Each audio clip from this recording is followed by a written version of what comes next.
By the way, your latest YouTube episode about s'mores with Frank Proto is so good. Thank you. Oh my God. We were drooling watching it. They were so good. That was like very The flavor delicious. combinations were wild. I was like mind blown.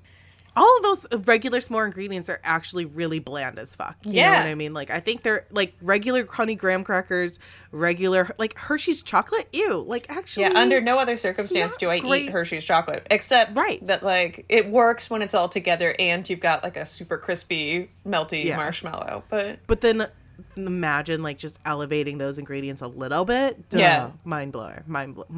Highly recommend. That was super fun to do. And very, very delicious. Guys, check out Emily's YouTube channel. Thanks. It's called No Expert with Emily Duncan. Come on by anytime. Do you want to hop in and do the thing? Yeah, let's do it. All right. Welcome to Witchcast. 'Cause it's Witchcast. I'm Emily. I'm Kate. And we're your co-hosts of this, the Witchcast podcast. That's right, where you're learning, growing, ever-evolving novice witch is here to explore everything that's, like, just a little out of the ordinary in terms of spirituality and, like, practice and, like, belief and faith and, like, cool stuff like that. Yeah, exactly. And everything under that, witchy, woo-woo, esoteric, etc. umbrella. Exactly. Okay, so I was inspired to change it up because at your little holiday party when I was talking to Danielle, and I was pitching our podcast to her, she was like, oh, that's just spirituality. And I was like, yeah. Exactly. Right. But I feel like you say I have a spirituality podcast. You're going to, like, it sounds People like you're a Christian crazy person. Right. Yeah. I would never say that because I would hate to see what people would respond to that with. Yeah. I feel that's not it. It is funny that, like, I feel like evangelicals have somehow taken the word spirituality. Right. And it's like, hello, spirituality is like a huge global concept. Like, right. There's spirituality from all cultures and beliefs. Yeah. I guess we're an offbeat spirituality podcast. Yeah, like a non-mainstream. Like But today we're talking about the New Year. New Year's Eve traditions. Should old acquaintance be I love that song, honestly. It's a great song. It's probably one of my favorite holiday songs. I don't know. Also, because I just like being sad a little bit, and I feel like that song is a little bit sad. Nice touch of melancholy. It's looking back. It's looking forward, you know. Should old acquaintance be forgot? You know, and this is going to require a small amount of background for our listeners, but do you know that is Robbie Burns? I learned that today in my research. Yes. Yeah. So, guys, every year, well, not every year for the last couple of years because pandemic, but mostly every year, Dan and I throw a Robert Burns Day party. It's so fun.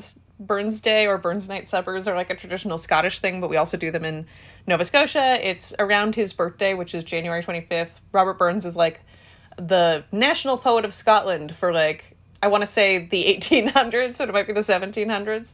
Of all time, maybe. Yeah, but he wrote Auld Lang Syne, the poem, and then someone set it to music, and obviously that stuck, as well as some other stuff you might have heard. But we have fun celebrating, just because, like, January is usually such a bummer, I feel like. Very cold, not a lot going on that's fun. It is a bummer. So we have a little Scotch holiday at our house. And I highly recommend doing the same. Yeah. Celebrate Robert Burns Day. Read some of his work. It's so much fun. He's such a great poet, and I always have a really good time at your parties. Always. Yeah. And I also love that, like, that poem was not actually about the New Year. It was not. There's no reference to New Year's Eve or New Year at all. Excuse me. In the poem, it's just kind of. But the tone and the message fit. Yeah. It just fits worked. The New Year perfectly. Yeah. Actually, now that I'm thinking about it, all my favorite Christmas songs are also really sad. Are you a Have Yourself a Merry Little Christmas Little Bitch? Oh my God, I am. How did you know? Well, that's the saddest Christmas song. And I love also really love Merry Christmas, Darling by the Carpenters. I love the Carpenters. I also really love Joni Mitchell's Christmas album. Super fucking sad. Is it even a Christmas album? Wait, River and all that? Oh, yeah. Or does she have an actual Christmas album? It's not a Christmas album. It's more of like, it's just, I call it the Blue Album in my head because the cover, I think, is like really blue. Both Sides Now? Maybe and do you listen to the old version or the new version? Old versions, always, I think. Well, because she has, you know, like in Love Actually, there's like the updated version of... where it's like really slow. Yeah, where it's like her older, like raspier voice, which is also very good. Both are so good. But River was the song I was thinking of in particular. Like, Yeah. I have lots of memories of riding the 8-hour-long Amtrak train to Buffalo, staring out at the Hudson River, listening to River on Joni Mid on my headphones. That is next level. Just feeling so much melancholy about having to spend so much time with family. I want to look up what the name of that actual album is. One second. Oh, no, you should. Yeah, it's so good. It's so sad. It is from the album Blue. You're absolutely correct. Okay, so I was right. Oh, wow. My memory just knew something. That's amazing. What a beautiful mind you have. It's unpredictable. And, oh, you know, she works out sometimes. Yeah, I love sad Christmas. The holidays are a little mixed bag for me. I always feel a tinge of melancholy around the holidays. I think also like people die.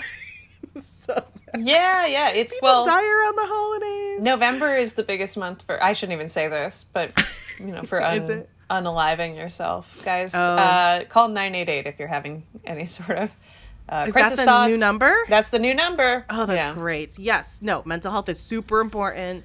Take care of yourselves. Reach out, like, absolutely, disclaimer, all of that. I think that's very important. But yeah, it is. The winter's hard. Winter's really hard. Winter sucks. It's a shitty time, and it makes your body feel sad, as well as, like, actually being a bummer. Yeah.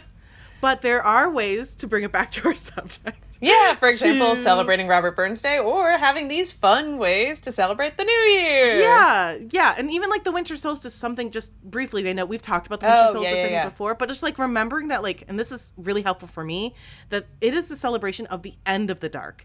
It is not the beginning of the dark, like, I think our Western, like, you know, calendar, like Roman calendar makes us think like, oh, we're in the first day of winter. Right. Quote, but no, it's like the days are going to start getting longer starting December 21st. Like which already when this launches, the days have gotten longer. How amazing is that? That's great. Yeah. Just brings keep that in my mind, soul. The sun is here. Heart. And then light some candles and, you know. Yeah. Treat yourself to a nice enjoy some evergreens or something, you know. We love that winter solstice. Mull some wine. Put some. I love it. You know what? Something I really want to do. I need to just like find the time to do it. I want to do a simmer pot. I want to do a big winter simmer pot. They've been all over TikTok lately, and like obviously it's something we've talked about before. It's witchy, but it's not witchy. Like everything's witchy. Right. You just get a big pot and you fill it with water and you put a bunch of stuff in it, like cinnamon and herbs and like orange slices and like whatever, and you just like bring it to a boil and let it just simmer rather, and you just let it simmer for a while. It's probably not the most energy efficient or ecologically friendly, but it just makes your house smell really amazing. You know what else makes your smell wait, you know what else makes your house smell really amazing? It contains all those things except water. Mulled wine. So you could do that, and then instead of throwing it out at the end, you could have wine that you drink. You know what? That is yes. Which I think is maybe more ecologically friendly, one might argue. And better for you, because then you get wine. Right. And it has like all sorts of nice warming spices and stuff in it. Yeah, antioxidants. Mm-hmm. It's good for you. Yeah. We think. But yeah, New Year's. So we wanted to talk about New Year's, because I don't feel like we've talked too much about New Year's. Yeah, I feel like usually we take a little break at Yule or the winter solstice, so we haven't... if we have covered the New Year, it's been a while. Yeah. A long while. But I don't think we've done it at all. So this is kind of fun. We kind of looked into, like, just briefly the origins of some of the things that we do for the New Year's. And then also just have, like, some little suggestions and stuff, right? Surprise, surprise. Everything is witchy. Everything it's all is witchy origins, baby. Y'all. Yeah. How do you want to do this? Do you want to just, like, dive in and we can, like, bounce back and forth? Or do you want to go and then I'll go? Or, like, I'll go then you go? How do you feel? Let's just dive in. Let's just have a free-for-all. I'm feeling chaotic today. Let's just Okay. All right. We love it. Talk. And then this is the problem. We're going to talk at the same time. Well, okay, let's just get the one that everyone thinks about, at least I know in the Western world, like right off the bat, the resolutions. Oh, yeah, New Year's resolutions. Let's just talk about resolutions. Let's just get that right off, like Guys, check that off the list. Do you know that resolutions date back 4,000 years? New Year's I resolutions. did not until I did this research. Yeah. Date back to the ancient Babylonians. How It's fun is wild. that? It's super wild. Kate, you looked into this too. Do you want to say it or should I say it? No, you keep going and I'll chime in if there's cool. anything else, but I'm sure you'll cover it plenty. So, resolutions. The ancient Babylonians made promises to their pagan gods, and they believed that if they kept those promises, they would have good luck, and if they broke them, they would have bad luck. And then moving forward in time, the ancient Romans sort of like started to adapt the tradition, or like they did kind of a similar thing because they celebrated the first month of, or the first day of the month of Janus, so January, on January 1st, or what's January 1st now?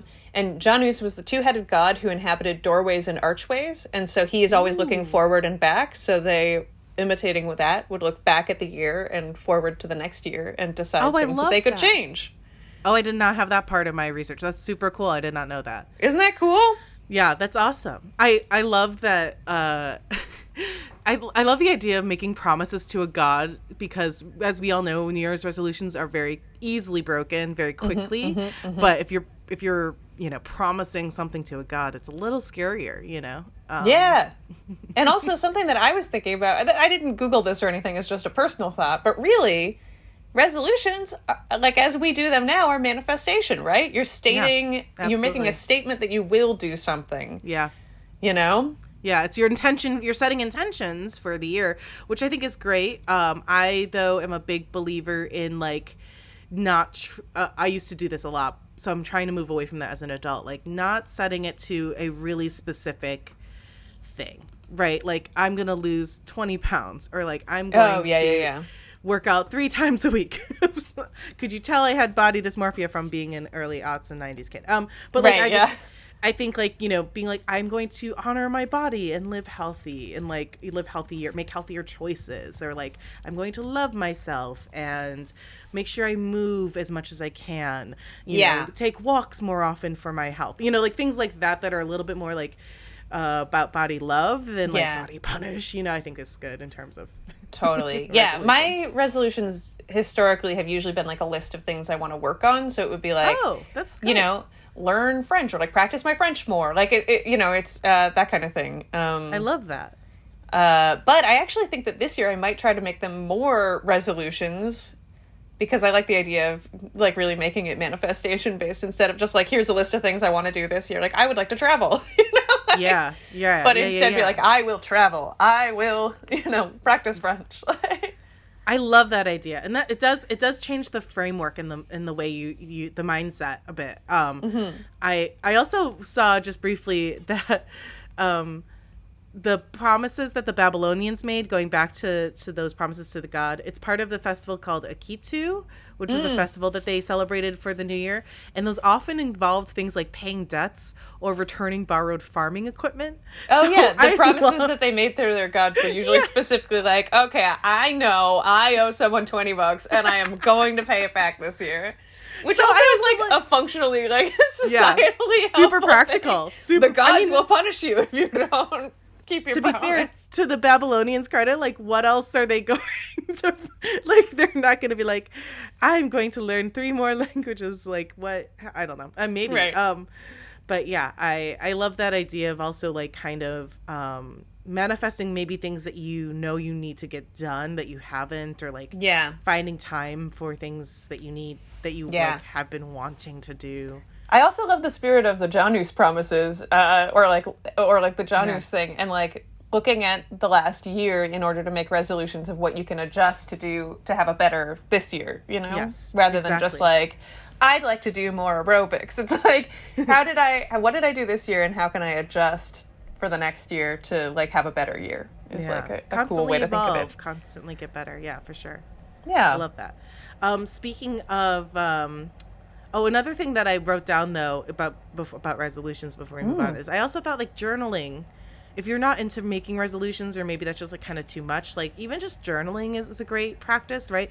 I don't do it. Not for I me, really but- need to. Like, that probably might be one of my new resolution. That might be my resolution. Because, I mean, like, gosh, I've always, ever since, like, I always think about Jasmine and Wolf, our friend and past guest. She always is so good about journaling as a witch. And I think that's so important to do as a witch. And I just don't, because I'm lazy. And I really would like to. Maybe that'll be one of my resolutions. But if you don't want to make resolutions, or even if you do, I think journaling at the end of the year to kind of look back and look forward is a nice practice as well. Yeah, it doesn't have to be a promise to yourself or a pagan god who ruled over ancient Babylonia. You can just, like, you know, reflect and look forward and, like, let that be that. Yeah, I think just a little bit of mindfulness is always good. And then on what I wanted to say about manifesting, so I saw this article on eclectic witchcraft, and I thought it was neat of, like, the way that the writer worded this, of, like, the way you celebrate manifests the intent for the energy. Oh, yeah, wanna you bring said this, in and I for the really new liked year. it. Yeah. Yeah, so, like, I always thought actually it was terrible to, like, party and get drunk. Oh, and, no, like, wake up. See, I love the New Year because I always go out and, like, That have a is your nice thing. time.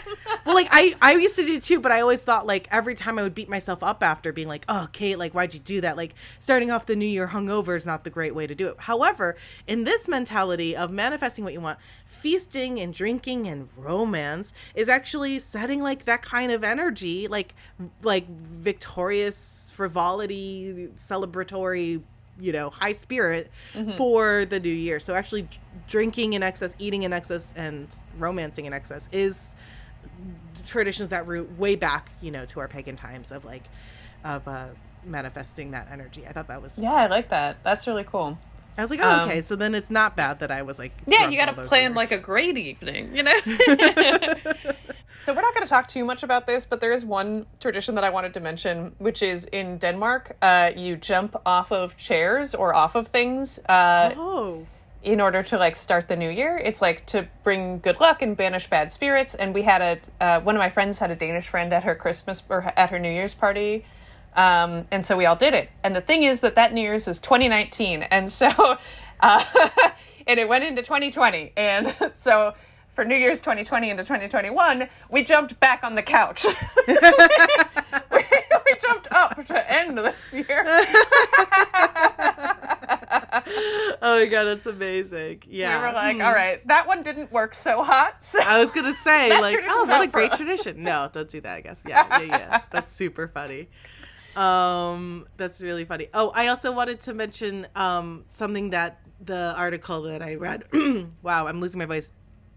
Pour a little drink out for the gods or the ancestors. I think that's such a great way to and for also your celebrate. homies. Yeah. Yeah, do it, or, like, you know, depending on what you practice, like, update your altar, you know, leave some offerings for your ancestors if you do ancestor work. Like, I think that's I for like your that, gods. actually. think Sorry, I that's was joking around, really but fun. that's a fun idea, too. No. Involving the ancestors I and love or your the gods in it. jumping. Very cool. Yeah.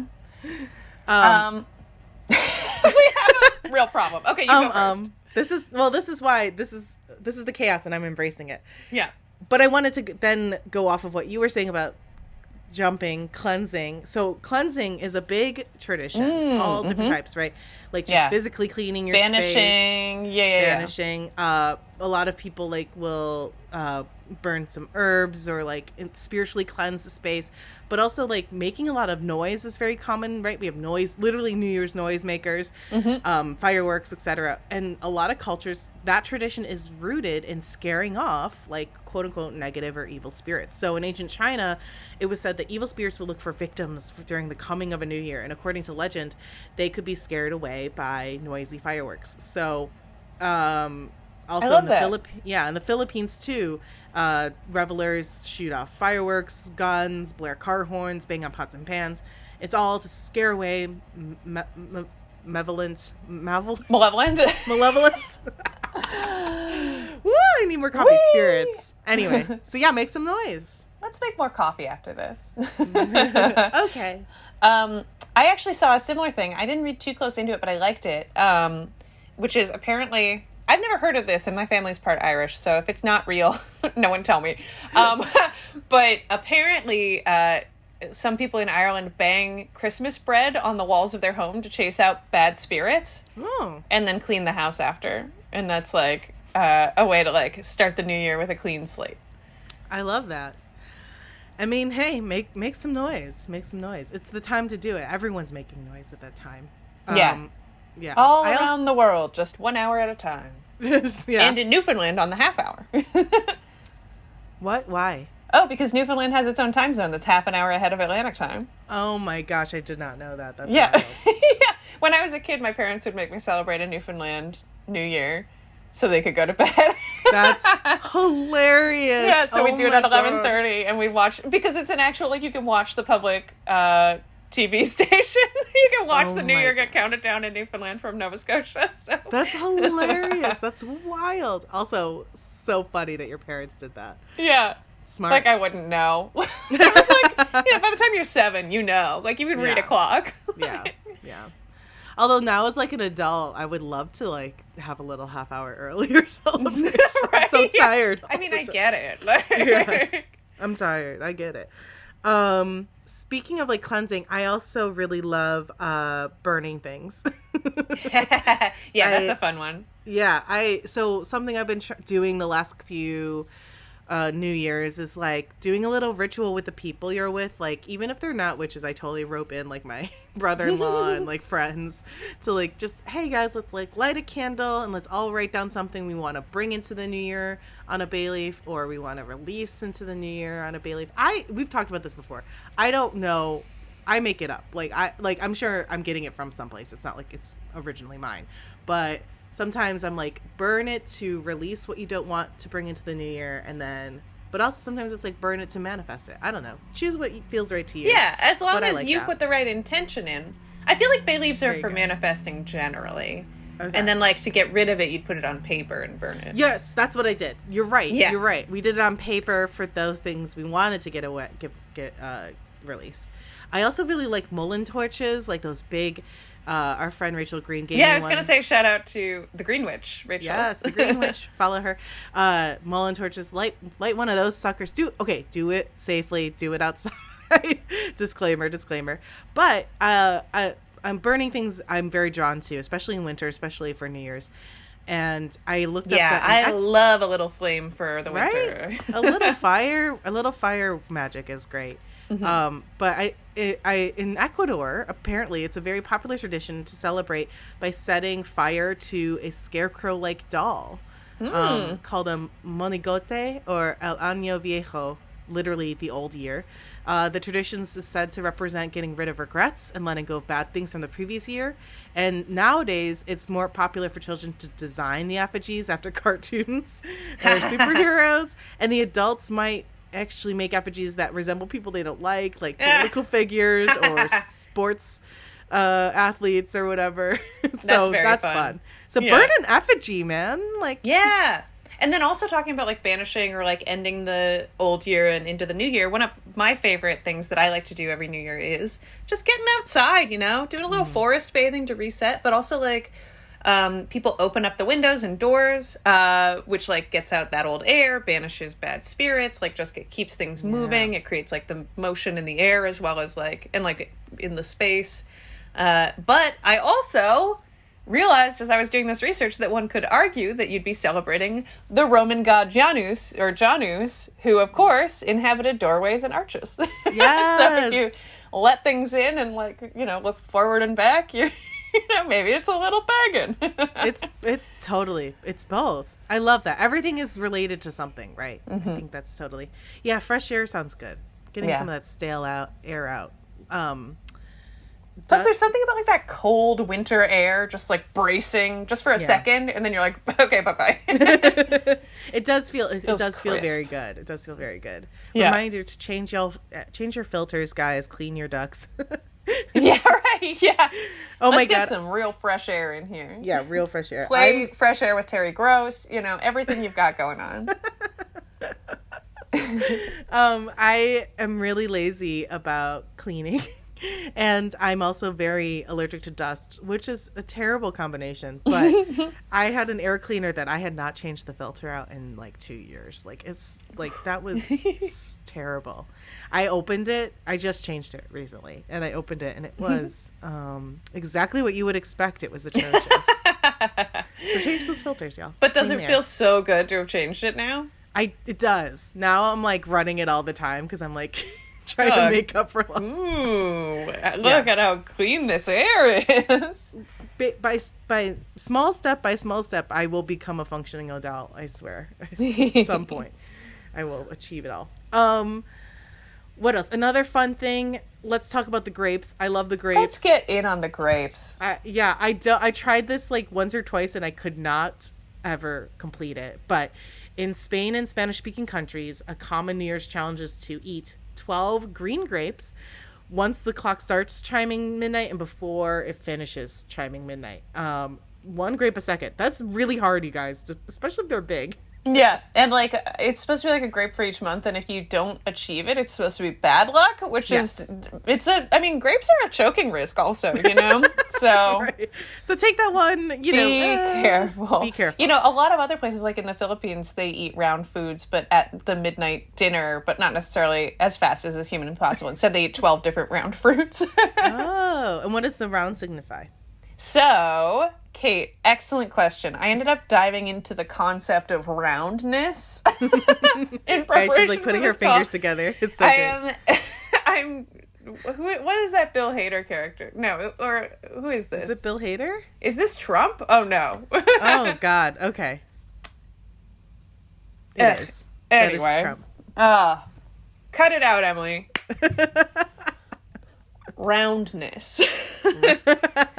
So, roundness is a theme in New Year's cultures all around the world. Hear me out. Grapes in Spain and other Spanish-speaking countries, round fruits, and also wearing polka dots in the Philippines. Here in America, Hoppin' John and making black-eyed peas, especially on New Year's Day. That's more like Black American culture, but FYI. Lentils in Italy. Onions are hung outside in Greece, and then people who have kids bop them on their head to wake them up on New Year's Day. Is what a thing I read online said, and I thought that was delightful. So that's hilarious. And then maybe you never even thought about this, but the ball drop. Oh my God! Round as hell. That's crazy. So then I was like, so what's with all this roundness? So I Googled symbolism circles. And here's something really fun that I found on the UMichigan website. Why it's on UMichigan's website, I don't know. Sometimes it's just like people's stuff that they put in, I feel like. But hear me out. I'm just going to read this because I thought it was kind of a neat little couple paragraphs. The circle is a universal symbol with extensive meaning.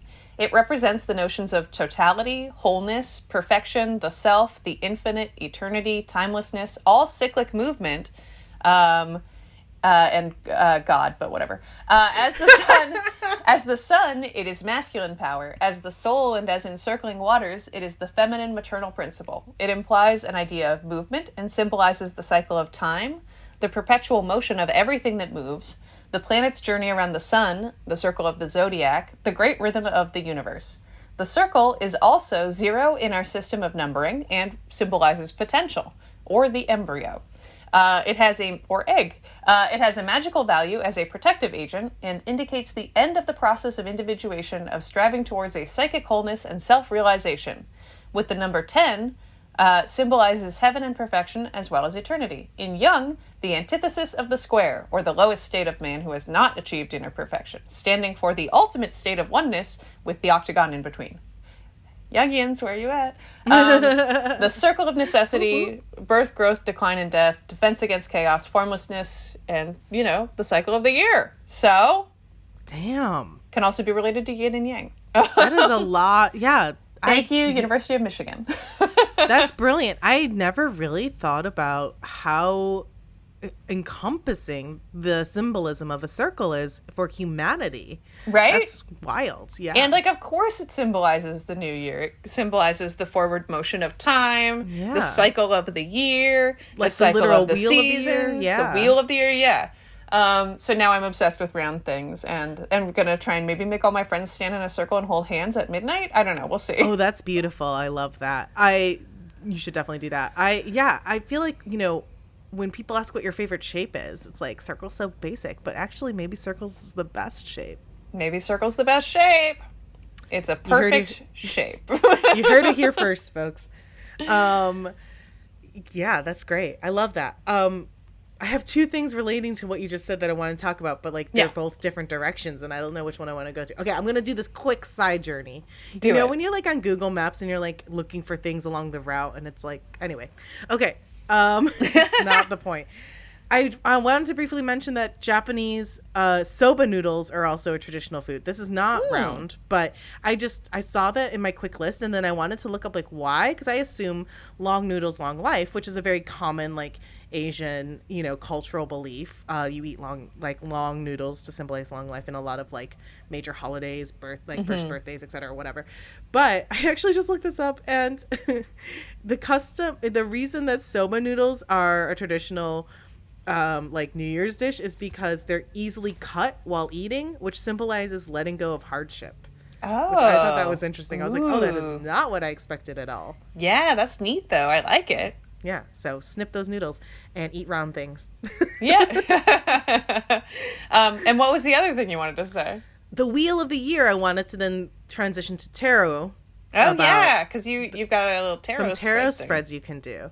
So I skipped this last year, but I did it for 2021, and then I didn't do it for 2022. So, but I might do it for this year. But this is a common spread that you'll see is the 13 card tarot spread, where you draw a card for one for every month, and then the 13th one is for the like overall tone and lesson of the year, and it depends. I think you have to really ask yourself, like, if this is something you want to do, because I will not lie. When I did it for 2021, my anxiety constantly was checking back on that spread to be like, is this one month? Why does it feel like this? What is my lesson? Yeah. What is happening? Especially because, like, that was the year I got married, and, like, I remember specifically the card I drew for my wedding month was... oh god, was it the Six of Swords, the one that's all about like betrayal? Oh no! Deception? Oh my god! I was like, what does this mean? But anyway, I took it to overall mean that I would have to like work sneakily to get what I wanted and like kind of go outside the box. That's how I ended up having to interpret it. But the whole year I was like hand wringing a little bit of like, what is this? So if you have anxiety like me, maybe don't do that spread. But it's a fun spread to do. You could also do like a 6-card spread, like one or 5-card rather, one for each element, and then one for the overall. But yeah, divination is very common to do in the new year across cultures, and especially in our witchy circles. So Yeah. have fun with that. Totally. Love that. And then I only have one more thing. Do you have other stuff that you want to talk about before I move on to my last thing? I think so. I think that might be it for me. Okay, so the last thing I want to talk about is something that you might already do for New Year's, which is the midnight kiss. Yes. Where does it come from? Now, no one knows exactly like the moment that this started happening, but did you know it's rooted in a pagan superstition that comes from Germany? So German tradition has it that the first person you come in contact with, physical contact with in the new year, determines how your year goes, for good or ill. So they can like their energy towards you or whatever else can determine how the rest of your year goes. So over time, people became proactive about grabbing the people who love them and that they love to make sure that they had a happy new year. It was brought to the U.S. by German immigrants in the 18 and 1900s, and then spread to the rest of American culture. Oh, nice. It's like, get away, Steve. I don't want to touch you. It's not actually like a totally unprecedented idea in the world also, because Kate, you noticed this, but I'm going to read your notes about it because you helpfully sent them to me because I know how to pronounce Scottish words, but hopefully maybe kind of. But it's similarly Hogmanay, which is a Scottish name for like a New Year's celebration thing. Is like it's like a bunch of festivities all around like Christmas and New Year's, and people believe it's really, I guess it's actually probably closer to the winter solstice most of the time, but people believe that like the first person over your threshold can determine the year, and also that specifically a dark-haired man crossing the threshold of the house at midnight brings good luck. Which is why I'm putting Dan outside this year. Then bringing him in at midnight and kissing him. I love that. Also, like, I can we just also appreciate that, like, a dark-haired person is good luck for once in a Western culture. Right. That's fun. It's like, blondes stay away. Yeah, that's great. No Germans, please. Well, I guess like Ireland and Scotland don't have like the most fun long-term relationship with Scandinavia, so give me those dark-haired friends. Oh, interesting. That might, maybe. I mean, but also there's a lot of overlap of culture and stuff, so maybe. I think like it's very stereotypical of like America and Canada, like the Western world, to think of like Irish and Scottish people as very fair. But I always think of like some of the most Irish people I know are like, they're pale, but they have dark black hair. They might have like green eyes, but like they have darker features but lighter skin. Like it's a mixed bag. Not everyone's a monolith. Yeah. There's a name for that, and it's Black Irish, but now that's very confusing because there are actual Black Irish people, so people don't really call it that anymore. I did not know that. Oh, interesting. Okay.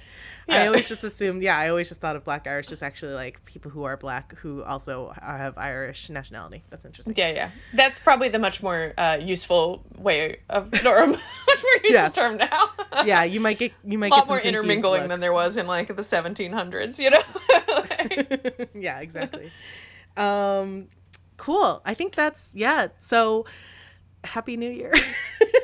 Yeah, well, and with that chaotic episode coming to a close, Happy New Year, everybody. Happy New Year. Hope you had a great solstice, a happy Yule, a Merry Christmas, a happy Hanukkah, whatever you're doing. Happy Kwanzaa, happy holidays, y'all. What, Emily, what's something that you are manifesting for this new year? Let's state it right now. Like, oh my God, I haven't thought about it at all. Actually, I haven't thought about it at all. Do you have one already? I think for me, patience is something I'm really going to try and channel next year. I know that I've been talking about this house nonstop. It's like my entire main focus of my life. It's the biggest thing that's changing, but also it's in huge. Work, it's a huge thing. You're buying a house. I know. I'm buying a house. I'm buying a 122-year-old house. Y'all, I'm so excited for the spirits. But like, I know that there's a lot of projects. I'm a perfectionist. I want to get everything done at once. So I know also things are going to break, and I'm going to feel like I don't know anything. I already do. I already feel like I don't know anything. I feel very overwhelmed by it all. So I'm grace and patience I'm hoping for. Also in work too, like patience in terms of like my career growth, knowing that some things are going to take long to get to where I want to go. And that's okay. I'm like, I'm trying to channel like very like chill energy for 2023. Like, nice. I love that. You know, plodding along on the journey of life. Nothing crazy, guys. Nothing big. I don't need anything. Like, no drama. You know, like let's just work slowly towards my goals. Like, just a gentle year. Yeah, please, just a gentle year. Is it too much to ask? A gentle year? Come on. Like, I guess I'll watch some dramas if I want some excitement. Right, yeah. I guess I want, maybe I'll bring like, kindness. Looking for, I mean, just like to myself as much as anything else. I feel like, like being in some ways also gentle, but like gentle with like, no, I don't know. Like, because it's not that I like action, but not drama. No bad vibes. I'm gonna finesse this between now and New Year's. You got some time. It's okay. I want to bring good vibes where I go. Does that make sense? Yeah. Like, you're on a very fast trajectory right now, I think. Like, it's very exciting for you, career-wise. I guess. I don't know. Things are like, it feels so slow and like nothing is happening. But I know that that's not true. It's just like... Right, from your perspective where you're standing, but like from the outside as a friend who's like been watching you all this time, it's just kind of like, it feels like you are on just a really nice steady incline that's only going to go faster and faster. And like, actually, I said this to my friend JW, and he just booked like a major gig recently, but like his career is like taking off as well. But I said this to him like a year or two ago before then, or whatever. I've always said this to him, but like, I feel the same way about you, that like I can sense it's literally right there. Like it's about to pop the fuck off. And you're about to like shoot up. Like, it's just going to be, you're putting in so much hard work and time and energy that like you're just kind of building and generating all this goodwill towards you and your career. And it's just going to be one little thing that's like dink, and then it just like explodes. And like you're going to blow the fuck up, and it's going to be amazing and so well deserved because that's how it works. Kate, thank you so much. I hope that you're right, and if you're not, I also hope for a gentle year. No, thank you. I guess. Thank you. I don't know what to say. You're Trust wonderful. the work, girl. You've been doing it. Trust it. Okay, so yeah. Anyway, you're welcome, and I love you. But we wish all of you a year of whatever you want to manifest: good vibes, careers, life popping off, or just gentle chillness, whatever. All of the above, whatever you want. All of the above. And gosh, I guess this is our last episode for the year, and then we'll be back in the new year. Everything. That's how I've been referring to everything. Is like, we'll deal with this in the new year. Yeah, I know. I'm so like, 2023 will come maybe, and then I'll figure it out from there. Yeah, let's circle back. Let's circle back. Circle. Oh wait, I forgot. We should draw a card. Duh. Oh shit. I totally forgot. We were so ready to wrap this thing up. I know. I was like, get out of here. Goodbye. No, bye. Do you want to draw? Or do you want me to draw? How are you feeling? I can go either way. Do you have a deck you want to use? Can we do something crazy? Yeah. Can we each draw a card? Yeah. Okay. Well, I think I'm gonna do my Moon Power Tarot. I'm gonna do my Goddess deck. My best friend. Yeah, I felt the calling. I was like, a New Year's poll definitely should be. You know what I would love to manifest for 2023 is learning how to shuffle my goddamn cards. All right. I love this deck so much. I'm going in. All right, so I have the Queen of Cups, and you have the page, Wheel and the Page of Pentacles. Yeah, so when I was shuffling, I split the deck in half to shuffle it, and the wheel was like right where I split it. It was crazy, and that was the card we've been talking about. Yeah. She heard me. She heard you. She'll find you. So I have for Page of Pentacles. I'm reading from my little booklet just cause. Oh, nice. This is the Charlie Quinn Tarot, Moon Power Tarot. I just thought this has like 3 words for each card, and I find it kind of handy because it's just like so brief instead of my ramblings. But for Page of Pentacles, it says new possibilities, opportunity, agreeing friend, new job. For the Wheel, we know what the Wheel is, but I'm going to read it anyway. I have destiny, fortune beyond your influence. And for the Queen of Cups, I have calm, intuitive, emotionally secure.